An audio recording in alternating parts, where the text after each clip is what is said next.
안타깝지만 수도권으로 집중은 심화될 수밖에 없습니다. 인구 감소, 지방 소멸의 문제가 심각하지 않는 게 아닌가, 현지에서는. 지금 동해안 지역은 아마 2, 3년 내로 제2의 제주가 될 겁니다.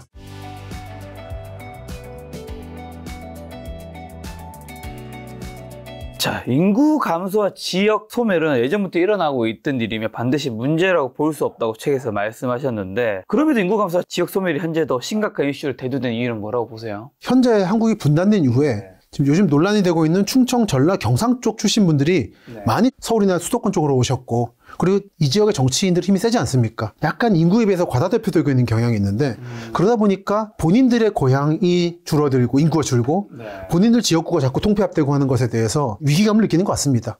근데 실제로 가서 만나봤을 때 이분들이 실제로 위기감을 느끼느냐? 좀 다릅니다. 못 느끼는 분들도 계시고, 우리 계속 성장할 거다라고 낙관하는 분도 계시고, 더 농어촌 쪽으로 들어가면 뭐랄까, 여전히 외지인들이 와서 인구 늘려주는 거를 거부하는 움직임도 보입니다. 제일 쉬운 게 농촌 마을도 들어가면 마을 주민이 되려면 마을세를 내야 돼요. 그럼 뭐 기본적으로 마을 규약 같은 게 있습니다. 그 법으로도 인정받아요. 그거를 안 내면 일단 배척되고, 어떤 분이 그래서 전라남도 쪽에 귀농하시려고 마을들을 다녔는데 그때마다 요구를 받아서 노트를 적으셨더라고요. 이 마을은 얼마 요구, 얼마 요구해서. 그거를 이제 군청에 가져갔더니 군청에서는 죄송하다고, 우리는 빨리 인구를 받아들이고 싶은데 그런 거 없다. 근데 말단으로 들어가면 다른 거예요.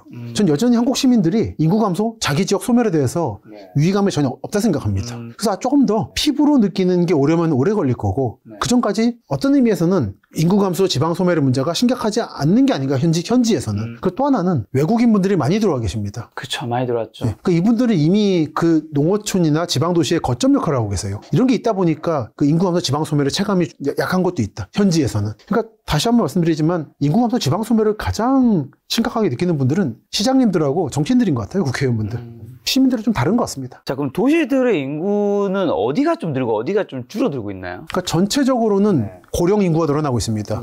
얼마 전에 모 지역 광역시에 강연 갔다가 어떤 분이 이제 질문 던지시더라고요. 저는 어떻게 살면 되겠습니까? 그래서 여쭤봤더니 그 지역의 외곽 지역에서 복지 업무를 하고 계시대요. 그러면 괜찮다고. 복지 업무는 계속 늘어날 거라고. 이 말로 대표될 수 있겠습니다. 그러니까 마찬가지로 고령자 지하철 무임승차 문제도 그런 거 아니겠습니까? 결국 늘어나기 때문에 어떻게든지 세수 조절이 필요하다는 문제인 것이고, 그리고 청년 인구는 역시나 수도권 및 중부권, 동남권으로 밀집되고 있고, 1차로 주변 도시에서 그 지역 거점 도시로, 거점 도시에서 3대 메가시티로, 3대 메가시티에서 대서울권으로 몰리고 있죠. 그 부분은 부정할 수 없는 사실인데 좀 세밀하게 봐야 됩니다. 서울이 다 훔쳐감으로 우리는 인구가 죽는다, 공장 달라고는 하고 좀 달라요. 미세 단위로 보다 보면은 그 지역 내에서도 인구가 느는 곳이 있고 주는 곳이 있습니다. 예를 들어 전주는 인구가 주는데 그 옆에 있는 완주는 인구가 늘고, 군산 익산은 인구가 주는데 그 옆에 김제는 늡니다. 그런 것들이 있어요. 그런 것들을 보면 상대적으로 저렴한 주택 공급을 많이 합니다. 지금 보면은 다들 중산층 인구만 원해가지고 고급주택만 지으려고 그래요. 그래서 100만 인구를 못 지킨 게 성남 아닙니까? 저는 그래서 청주 쪽이나 충청권에 가서 말하는 게, 성남 사례를 보시고 넓은 평수만 짓지 마시고 섞어야 된다. 그래야지 여러분이 그렇게 원하시는 청년 인구가 올 거다. 청년 인구가 어떻게 50평에 삽니까? 세종 한복판에서. 현실적으로 생각하시라. 그리고 외국인 인구를 적극적으로 받아들이시라.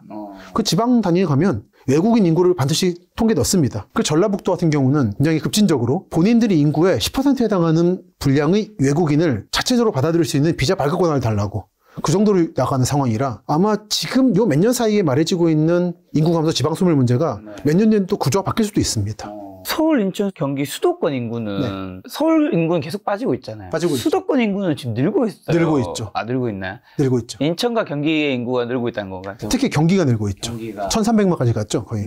서울이 1000만 서울이 아닌 건 오래됐습니다. 수도권 인구는 그럼 앞으로도 계속 좀 증가할까요? 증가합니다. 이거는 돌이킬 수 없는 사실이고, 안타깝지만 수도권으로 집중은 심화될 수밖에 없습니다.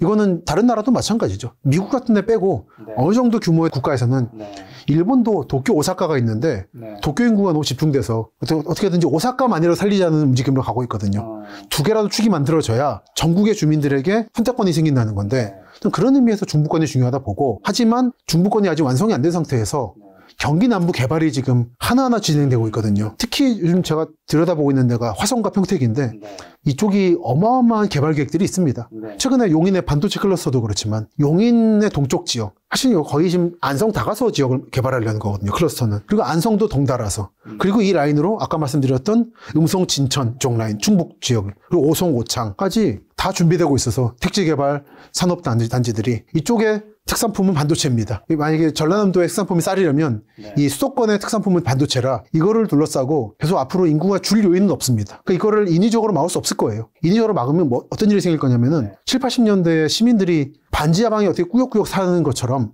시민들에게 열악한 주거 환경을 제공하겠다는 것밖에 안 됩니다. 그리고 인위적으로 막을 수 없을 바에는 이쪽에 양질의 주택을 제공하고 그와 동시에 균형적인 메가시티에 집중시켜서 개발 계획을 할 수밖에 없다. 내 지역의 모든 농산, 어촌, 도시가 다 고루고루 개발되길 바랄 수는 없을 것이다라는 게 제가 전국을 관찰하면서 바라본 현실적인 미래입니다. 인구 감소와 지역 소멸을 막고 국도 균형 발전을 이룰 수 있는 거의 유일한 방법이 중부권 메가시티가 확고히 자리 잡는 것이라고 멘트를 하셨던데 네. 그 이유는 뭐고 중부권이 아직 자리 잡지 못한 가장 큰 이유는 뭘까요, 그러면? 그 중부권 메가시티는 가보시면 아시겠습니다만 네. 정말 교통의 중심입니다. 예를 들어 광주 분들이 부산 가실 때 실제적으로는 KTX 타고 대전이나 오송 가서 거기서 다시 내려가세요. 다 대부분 1시간, 1시간 반권 거리들입니다. 네. 그러니까 이쪽 지역의 핵심 시설들, 예를 들어 대우 쇼핑몰, 대규모 극장, 예를 들어 또 대학로 같은 공연장들이 자리 잡아준다면 다른 지역, 예를 들어 강릉분들이나 목포분들이 표 끊어가지고 몇 시간씩 가서 대학까지 가실 게 아니라 1시간, 1시간 반 정도면 문화시설을 즐길 수가 있는 거예요. 그렇게 되면 본인 지역을 떠나서 문화적 결핍을 피하기 위해서 또는 직장을 잡기 위해서 이 위험한 지역까지 올 요소가 줄어드는 겁니다. 그래서 저는 중부권이 자리 잡아주는 게 맞다 생각하는 것이고요. 통일이 된다면 달라지겠죠. 하지만 저는 통일이 안 올 것으로 보기 때문에 중부권이 잡아주는 게 좋은데 두 가지 문제가 있죠. 하나는 전통적인 충북과 충남의 지역 갈등이 있고요. 같은 충청도로 묶지만 참 사이가 안 좋습니다. 이거는 경북과 경남도 마찬가지인데 하나가 있고 하나는 이 지역의 교통이 좀 안 좋습니다. 지금 보시는 게 제4차 국가철도망 계획에 보이는 해당 중부권 지역의 개발 계획들입니다. 여기 몇 가지 복잡한 게 있는데요. 핵심은 두 가지입니다. 충청권 광역철도, 대전, 세종, 청주 광역철도. 제가 지난주에 대전 MBC 갔는데 거기서도 헷갈리시더라고요. 본인 지역의 것도. 두 개는 다른 겁니다. 그러니까 이게 있기 전의 상황은 뭐냐면 청주에서 대전 갈 때 시외버스 타고 가야 돼요. 터미널 가가지고. 예를 들어 서울에서 수원 갈 때 편하잖아요. 시내버스도, 광역버스도 많고 열차도 있고 한데 여기는 가가지고 30분이나 1시간만 있는 거 버스 타고 가야 되는 심정적 거리감이 되게 멉니다. 대전, 공주도 마찬가지고. 이거에 수도권 분들은 상상을 못 하시는 거리감들이에요. 그래서 하나로 묶기가 쉽지 않습니다. 근데 이거를 묶어줄 게 두 가지인데 하나는 이제 공사가 시작된 충청권 광역철도. 이건 뭐냐면 기존의 경부선 그리고 호남선 9호선 고속철도 말고요. 노선에 도시형 통근 열차를 운행하는 겁니다. 수도권 열차 1호선처럼. 수도권 분들은 의아하실 거예요. 그게 뭐 중요하냐는데 그 정도밖에 없었습니다. 여기에. 그리고 여기는 딱 중심지다 보니까 표 끊는 게 힘들어요. 서울 부산 가는 분들이나 서울 목포 가는 분들이 다 표를 끊어버리는 바람에 중간이 없어요. 그래서 그거를 메꿔주기 위해서 출퇴근 시간에 빠른 속도로 다니는 열차들을 여기만 다니는 열차를 만들겠다. 이게 현재 1단계는 대전 지역, 2단계는 세종까지, 3단계는 논산까지 가는 거고 아마 4단계로 경북의 상주, 김천 그리고 전북, 익산까지도 후보가 되고 있습니다. 이게 이제 중부권의 형성이 될 거고 또 하나가 더 중요한 건 이건데 대전, 세종, 청주 광역철도. 이게 왜 중요하냐면 대전시청, 세종시청, 청주공항을 연결해요. 핵심 지역 연결합니다. 현재 세종은 기자분들이나 이쪽에 볼일 보러 가시는 분들은 아시겠습니다만 조치원이나 오송 내려가지고 버스 타고 들어가야 됩니다. 그래서 ITX 세종역을 이쯤에 만들지 않는 얘기를 하는데 요 시 있는 글자 아마 안 될 거예요. 오송이나 대전에서 크게 산속을 안 하기 때문에. 그러니까 대안은 대전 지하철 1호선에서부터 올라가가지고 뭔가 하자는 반성역이 대전 1호선입니다. 그래서 또 이렇게 가가지고 조치원에서 공항 간다. 이게 만들어지면 엄청나게 편해질 건데 문제가 뭐냐면 청주는 청주 시내에 지하철 놔달라고 그래야 천성하겠다는. 근데 현재 계획은 그렇게 못 가. 그거는 너무 돈이 많이 든다. 85만 도시에 그럴 수 없다 해서 그냥 예전 충북선 라인 따라 가겠다라는 게 현재 계획이라 우선 선거다 보니까 청주 안이 시내 지하철 안이 예타에 올라갔습니다. 근데 두고 봅시다. 저희 4월 이후에 다시 찾아뵐게요. 그러니까 이런 것들이 이번 책에서 말씀드린 건데 네, 철도 참 장난치기 편해요. 공약 내기 편합니다. 그런 거는 좀 냉정하게 보시라.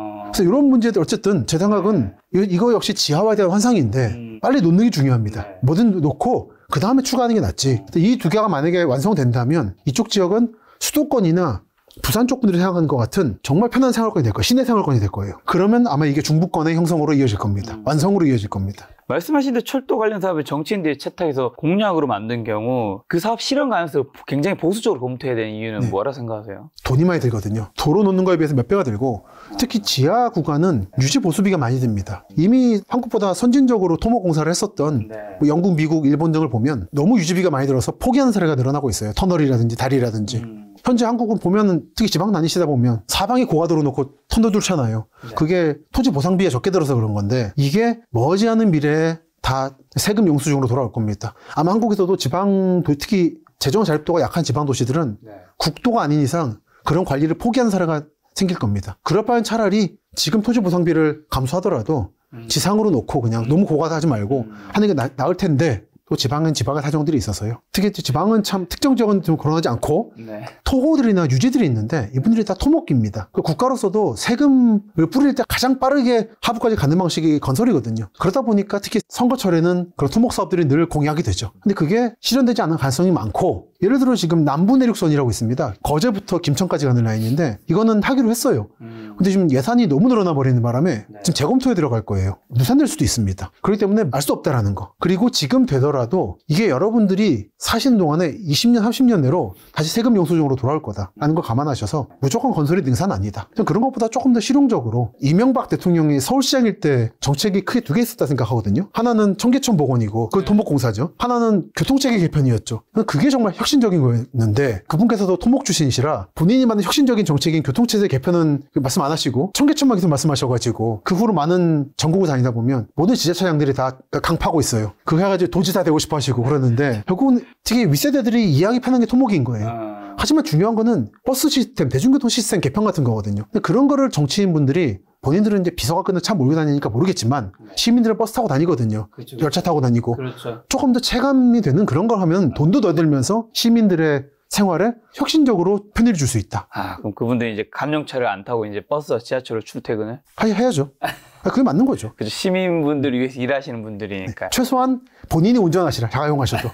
비서관 보시면 또 모릅니다. 최근 양양이 고성까지 동해안 지역이 또 핫플레이스 떠오르고 있는데, 동시에 동해안은 공업단지가 발달된 곳이기도 맞습니다. 하죠. 여러 매력을 지닌 곳인 만큼 관광과 공업의 균형을 잘 유지할 것이 발전에서 관건이라고 하셨는데, 그 균형 잘 유지될 수 있을까요? 유지가 잘 안 될 지역도 있고 잘 될 지역도 있어 보입니다. 지금 동해안 지역은 아마 2, 3년 내로 제2의 제주가 될 겁니다. 좋은 뜻인가요? 나쁜 좋은 뜻입니다. 네, 그렇군요. 요즘에 또 제주 여행 안 가려고 하는 분이 뭐 물가라든가 그렇죠. 뭐 이거 덤핑을 많이 한다. 너무 비싸고, 그리고 제주공항이 너무 붐벼서, 활주로가 좁은 게 아니라 공항 청사가 너무 좁잖아요. 거의 속된 말로 돗대기 시장 분위기라서요. 그렇습니다만 동해선이라는 노선이 공사 중입니다. 거의 완공됐어요. 이게 뭘 뜻하냐면 1945년까지 일본이 공사하다가 전쟁 져가지고 하다 말고 간 건데 거의 7, 80년 만에 완공이 되는 거고, 이렇게 되면 서울에서 삼척까지 또는 울진까지 열차 타고 가는 겁니다. 이제까지 여기 가시려면은 고속버스 타고 그 길 막히는 거 타고 뚫고 가서 내려가지고 거기서부터 렌트하셔가지고 또는 버스 안 오는 거 기다려서 가셔야 됐잖아요. 그러다 보니까 삼척, 울진, 영덕 실제로 가보면 정말 좋습니다. 풍경들이. 그리고 특히 수도권 사람들이 접근이 어렵다 보니까 아직 손이 때가 덜 탔어요. 근데 이쪽을 보면 포항, 울산, 부산 사람들만 즐기고 있었던 거예요. 근데 여기가 이제 수도권이 열리는 겁니다. 2,500만에. 예를 들어서 축산항이라고 영덕인데 참 아름답습니다. 한국은 조금 하면서 단정하고 이런 데들이 거의 관광화 안내 상태로 남아있어요. 그래서 답사를 갔더니 이런 건물이 있더라고요. 아마 일제 때 관공 건물인데 찍고 있으니까 할머니 오시더니 서울 사람이 샀다고. 이미 다 점찍고 있습니다. 눈 밝은 분들은 이런 지역 다니면서 여긴 조만간 데 뜬다라고. 동해선은 아마 이 지역에 멀리 잡아도 4, 5년 내로 혁신적인 관광을 이끌 겁니다. 그러니까 저는 그래서 동해안 지역은 괜히 환동의 뭐 미래 그런 거 하지 말고 제2의 제주로서 마음가짐 하시는 게 좋다는 생각하는데 문제가 이거죠. 삼척입니다. 맹방해수욕장이라고 참 역대적으로 아름다운 한국 바닷가예요. 근데 여기 지금 항구 짓고 있죠. 여기 화력발전소가 뒤에 있습니다. 거기서 석탄을 나를 항구를 만들고 있어요. 경관 다 망쳤어요. 이런 데는 결사적으로 보존했어야 되는 곳이에요. 삼척은 공업도시이기도 하기 때문에 어쩔 수 없지만 최소한의 것은 지켰어야 된다. 이게 10년, 20년만 뒤만 바라보더라도 엄청난 관광 자원이 되는 건데 화력발전소도 몇십 년 쓰겠다고. 앞으로 원자력을 하면 했지 화력은 하지 않을 거거든요. 오존 문제라든지 기후온난화 때문에. 근데 이거는 좀 안 좋은 안타까운 일이었다. 그런 의미에서 삼척은 균형을 잘 못 잡고 있는데 다행히 맹방의 아래쪽 지역 바닷가들에 대해서는 그나마 산업화가 좀 억제되고 있는 측면이 있습니다만 또 난개발을 하고 있어요. 자연 마을들에 막 카페 지어가지고 마을 주민들 평온을 망치고 그런 것도 있고. 그때 가보니까 마을 주민이 열받아가지고 이거 내 땅이라고 딱 펜스 쳐버리셔가지고 참 못 들어가고 온 사방에서 지금 삐걱거리고 있습니다. 그런 부분을 곧 열릴 수도권 주민들에게 열릴 울진, 영덕 참 좋은 동네들인데 그건 전철을 밟지 마시고 뚫렸으니까 곧바로 산업화하고 해야지 마시고 좀 더 제2의 제주, 제2의 하와이 같은 느낌으로 좀 진득하게 참아주시라. 그러면 기회가 오실 것 같다. 라는 말씀을 드리고 싶습니다. 자, 그리고 현재 확정된 SOC 사업 중에서 가장 주목해야 될 사업이 있는지 여쭤보고 싶은데, 그리고 여러 차례 공약으로 나왔지만 여전히 실현되고 있지 않은 사업들이 많은데 그 중에서 가장 비실현적인, 비현실적인 사업은 어떤 게 있을까요? 가장 중요한 건 서해선일 겁니다. 서해선 철도는 그야말로 서해를 가는 거고요. 경기도 고양부터 충남 홍성까지 가는 라인이죠. 네. 이게 중요한 이유는 기존에 철도의 혜택을 받지 않았지만 꾸준히 공업화가 진행되고 있고 서해안 고속도로 많이 타보셨겠습니다만 늘 막히잖아요. 그런 교통체증을 피할 라인인 거죠. 그래서 평택, 화성, 당진, 홍성, 예산 같은 미래도시들이거든요. 하나하나. 이 도시들의 생명줄이 되어줄 것이다. 그런 의미에서 서해서는 모든 지역을 보실 필요가 있습니다. 예를 들어 지금 평택, 아산, 당진 지역을 보여드리고 있는데 네. 다 지금 공업이에요. 현대, 그리고 현대제철 여기는 마찬가지로. 그리고 안중, 평택, 서부 지역은 또 아산만 공업지대고 무한한 가능성이 있는 곳입니다. 화성도, 향남도 그렇고. 이런 곳들의 라인이 만들어질 거라서 주목하실 필요가 있고요. 또 하나 기대가 되는 거 하나는 대구과 광역철도입니다. 네. 마찬가지로 경부선 라인으로 통근 열차를 운행하겠다는 건데요. 네. 이거는 마찬가지로 수도권 주민들은 상상하지 못하시겠지만 굉장히 도시 간의 교통이 불편합니다. 네. 여기를 이제 서울과 수원, 서울과 성남급으로 연결해 주겠다는 것이기 때문에 아마 이 도시들이 하나로 묶일 가능성이 커져서 네. 거의 인구 300만 호 도시가 한 덩어리가 되는 거죠. 파급이 있고 이와는 반대로 똑같이 대구가 관련돼 있는데 안타까운 SOC는 달빛 내륙철도라고 광주와 대구를 연결하는 철도를 만들겠다고. 두 지역은 아시겠지만 정치력이 어마어마하잖아요. 광주와 대구. 또 최대 규모의 국회의원들이 발의를 해서 이번에 올렸는데 이번에 국회의원 임기 내로 통과를 시켰어야 되는데 아마 안 될 것 같고요. 4월 전에 아마 무산될 것 같습니다. 이거는 지금 예타가 0.2가 3이 나와요. 근데 이거를 영원한 화합이라는 차원으로 정치인들이 주도하는 라인인데 저는 이거는 안타깝지만 전형적인 정치인들의 공약용 라인이 아닌가. 지금 88고속도로를 타보시면 아실 겁니다만 참 교통량 없습니다. 물론 광주 대구 간에 연결 라인이 없다 보니까 광주분이 대구 갈 때 오송 찍고 대전 찍어야 되는 그런 거 안타까움이 있습니다만 그런 것만을 위해서 여기 노선을 놓기에는 광주 현안들이 시급한 게 많고 대구 현안이 시급한 게 많다. 이건 너무 정치적인 이슈였기 때문에 아마도 안 될 것 같고 그리고 좀 세게 말씀드리면 되면 안 된다 생각하기도 합니다. 네. 좀 셌습니다만 죄송합니다만 네. 전 전국을 바라보는 입장에서 그리고 대구, 광주를 각각 좋아하는 입장에서 여러분 지역에 하실 게 따로 있다라는 생각을 하는 거죠. 자, 앞으로 총선 4월에 있죠. 네. 얼마 남지 않았는데 사실 총선 시즌이 되면 뭐 공약이 남발하잖아요. 그렇죠. 이게 뭐 표를 위한 공약인지 뭐 현실성인 공약인지 판단하려면 뭘로 좀 중점적으로 판단해야 될까요? 우리 시민들이. 전국인 뉴스를 다 체크합니다만 네. 여기저기 인터뷰 많이 하시더라고요. 예비 후보들이. 그렇죠. 그 말만 안 믿으시면 됩니다. 그리고 주요 경제지에서 말하는 것도 믿으면 안 돼요. 왜냐하면 아시겠지만 특히 분양 관련들은 거의 홍보성 기사들이기 때문에 광고비 받고. 그러니까 예를 들어 GTX 문제를 오늘은 깊이 안 다루겠지만 말도 안 되는 얘기들을 해요. 그러니까 이건 조금만 보시고 지금 제가 보여드리고 있는 제4차 국가철도망 계획 같은 거 보시고 제책 같은 거라든지 보수적으로 바라보는 방법 몇 개가 있습니다. 그런 포인트만 체크하시면은 대부분을 걸을 수 있습니다. 그러니까 되어야 한다 하고 될 것이다는 다른 문제라는 거. 그렇죠. 그 우선 4월 총선 끝나자마자 이거는 순수하게 비정치적으로 각 당의 이제 득표수를 보시고 거기에 따라서 우리 지역이 어떻게 될 것인가를 예측할 수 있을 겁니다. 그거에 따라서 대선 공약이 나올 것이고 네.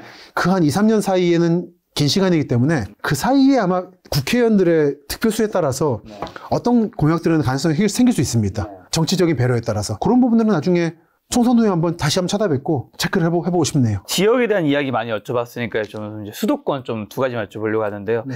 100년 후에 네. 수도권에서 가장 좋은 입지 혹은 지금보다 좋아질 입지는 네. 어디일까요? 그리고 100년 후에도 강남은 네. 지금 위치를 유지하는지도 궁금하네요. 저는 강남 100년 뒤에도 당연히 한국이 망하지 않는다는 전제로 지금의 입지를 유지할 것은 강남이라고 생각합니다. 네. 근데 강동구가 들어올 것이냐 동작구가 들어올 것이냐는 건 좀 지켜봐야 되고 반대로 저는 확장 강남이라는 말을 자주 쓰는데 강남적인 삶의 양식인 택지 개발, 복합 쇼핑몰, 수변 공간 이걸 갖춘 확장 강남은 현재 평택 지자까지 내려갔고요. 천안 아산이라든지 충남까지 내려가 있는 상태입니다. 이게 어떻게 확장될 것인가를 보시라. 이 입지들은 흔들리지 않을 거예요. 그리고 하나는 앞으로 미래가 주목될 라인은 모두 아시겠습니다만 용산, 마포, 여의도죠. 딱 마포 계시잖아요. 근처에 있는데 저희가. 사실 제가 이번 책에 이 얘기를 쓰기 전에 지난번에 김 작가 TV에 나와서 딱 이 창을 바라봤을 때 좀 얻은 인사이트도 있습니다. 아 뭔가요? 여기 창에 보이는 게 이제 여의도거든요. 여의도잖아요. 여의도. 여의도는 영등포구지만 나머지 영등포가 엮이는 게 아니라 마포하고 간다. 마포대교를 따라서 네. 귀빈로를 따라서 그리고 용산 지역이 저는 복합 개발이 된다는 전제로 이쪽에 굉장히 복합적인 인구 구성에 따른 다양성, 가능성이 생길 것이라는 전제에서 엄청난 파급 효과를 발휘할 것이다. 다들 여기를 강남 4구라고 부르는데 그렇게 볼 게 아니라 마포, 용산, 여의도가 하나의 새로운 거점이 될 것이다. 그러니까 강북을 사람들이 언급을 안 해버리는데 강북을 버릴 게 아니죠. 다만 4대문 쪽은 한국의 모든 위정자들이 자꾸만 4대문을 조선시대로 돌리려고 그래요. 저는 그러면 안 된다 생각하지만 역사 회고주의는 어쩔 수 없는 것이라서 아마 조선시대, 고려시대의 중심에서 벗어나 있는 이 마포 용산 지역 그리고 여의도가 아마 강북과 강남에 걸친 거점으로서 100년 뒤쯤에 자리매김하지 않을까. 마포, 용산, 여의도가 지금보다 더 좋아질 것이다. 네, 훨씬 좋아질 거라 생각합니다. 근데 보통 이제 마용성이라 불리면 그럼 성동구는요? 성동구는 전 좀 아, 왜요? 성동구가 사실 마포보다 비싼 아파트가 많지는 않죠. 초고가의 비싼 아파트, 뭐 아크로랑 포레스트랑 뭐 몇 가지가 있죠. 뭐 아파트 몇 개 비싸다고 그 지역이 전체가 가능성이 있는 건 아니죠. 저는 그 지역의 발전 가능성을 아파트 값으로 보는 거는 좀 반대하는 입장이에요. 근데 보통 강남, 특히 강남 서초랑 가까운 게 성동구잖아요. 성동구인데 그럼 그쪽은 강남에 흡수될 수가 있는 거죠. 용산에 여길 거라 생각하지는 않습니다. 집값으로만 생각하는 건 아니고 지역의 연계 그리고 복합적인 생산 활동들을 같이 보는 것이기 때문에 오히려 성동구는 강남 쪽에 묶이는. 예, 그렇게 가겠죠. 그럼 용산이 쪼개진다는 거죠. 네. 이쪽에 실제로 좀 산이 있어가지고 연결이 안 됩니다. 제가 마포랑 용산을 묶는 이유는 평지로 이어져 있습니다. 맞아요. 그리고 강동구도 그렇고 좀 나머지 강남 3구랑 떨어져 있는 게 있거든요. 그런 지리 요인이 중요하다. 부동산 하면 사실 우리가 살기도 하지만 살아갈 곳이기도 한데 자신이 살 곳과 살아갈 곳은 좀 어떻게 구분해야 될까요? 뭐 구입할 곳은 뭐 통계에 따라서 하시면 되고요. 통계래요? 여러 통계들, 부동산 통계들이라든지 좋은 입지에 살아간 거죠? 그렇죠. 비싼 수 그건 있는. 왜 맞습니다. 얼마 전에 어느 유튜브 보다 보니까 동산 살 거면 강남 사라고 하시던데 지극히 당연한 얘기죠. 근데 다만 내가 삼성전자 임원이다. 전 반대로 삼성전자 임원분들은 강남집 팔고 동탄 광교로 내려오신 분도 많이 봤습니다. 네. 그거는 새벽에 출퇴근을 해야 되기 때문에 그게 이제 내가 거주할 곳을 찾는 기준이 되는 거죠. 그렇죠. 강남을 사야 되는 거는 구입할 곳을 찾는 기준이고 그런 의미에서 평택 지제를 요즘 제가 많이 말씀드리는데 이쪽이 확장 강남으로서 확고히 자리 잡을 것이라는 건 확실하지만 그렇다고 서울 한복판에 직장에 있는 분이 거기 살 건 아닙니다. 네. 거기는 멀거든요. 이쪽은 삼성과 관련이 있는 사람들이 살기엔 최적인 거죠. 삼성 관련자들에겐 오히려 강남보다 이쪽이 더 좋은 입지인 거죠.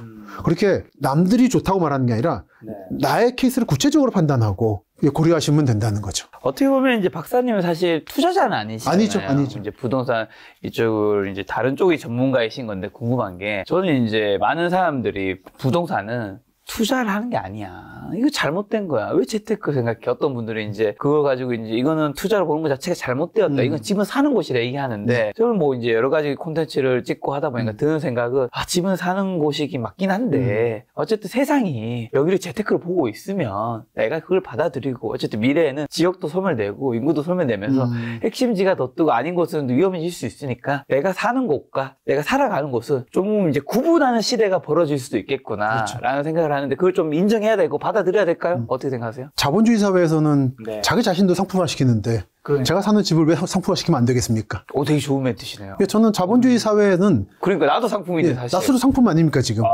스스로 모든 것을 상품으로서 생각하는 사고방식이 정상적 사고방식인 겁니다. 자꾸만 봉건주의적 사고방식을 가지면 안 됩니다. 어떻게 보면 가장 중요한 사람 인간도 하나의 자본주의 상품이라고 상품이잖아요. 보여줄 수 있는 건데 어쨌든 물론 고귀한 상품이지만 연봉이라든가 이런 걸로 측정됐을 때 근데 하물며 땅은 땅은 지분 그리고 수많은 사례가 개발되면서 이걸 얻은 혜택이 상황을 봤는데 왜 나만 그런 게임에 들어가면 안 되는가? 그걸 막는 것 자체는 전 대단히 반자본주의적인 발상이라 생각해요. 굉장히 인상 깊은 답변이었습니다. 자, 이번에 박사님께서 한국도시 미래 이 책을 출간해서 여기 김작가TV에 출연해 주셨는데 마지막으로 저희 시청자분들 하시고 싶은 말씀 있을까요? 이번에 낸 저의 새로운 책 한국도시의 미래 첫 홍보 영상이랄까요? 첫 출연 영상이 김작가TV여서 대단히 영광스럽게 생각합니다. 지난번에 출연했을 때도 대단히 인상이 좋았기 때문에 앞으로도 또 새 책을 계기로 자주 뵈면 좋겠습니다. 여기 올 때마다 창밖을 바라보면서 미래를 상상하는 게 또 제 취미이기도 해서 또 불러주시죠. 그리고 알겠습니다. 새해도 건강하시고 번창하시길 기원합니다. 알겠습니다. 또 이제 총선 끝나고 이제 그때 또 부동산 시장이든 여러 가지 측면에서 변화가 있을 테니까 그때 박사님 모시고 또 좋은 이야기 한번 들어보도록 하겠습니다. 오늘 만난 손님은 김시덕 박사님이었습니다. 지금까지 소중한 시간 함께 해주셔서 정말 감사합니다. 오늘도 김 작가였습니다. 고생 많으셨습니다. 수고하셨습니다.